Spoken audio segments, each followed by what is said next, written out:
इसमें हम ठंडा पानी भी डाल सकते हैं, इसमें मक्खन, इसमें हम थोड़ा सा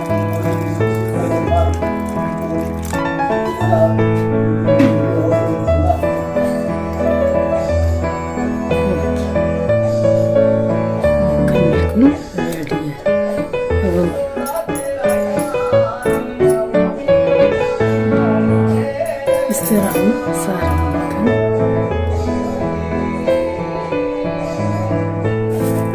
थोड़ा सा मेथी का दाना डाल देते हैं ताकि इसमें स्मेल आए।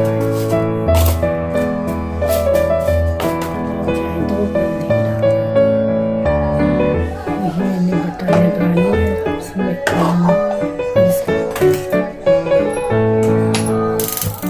गैस पे गर्म करना। ये देखिए लगभग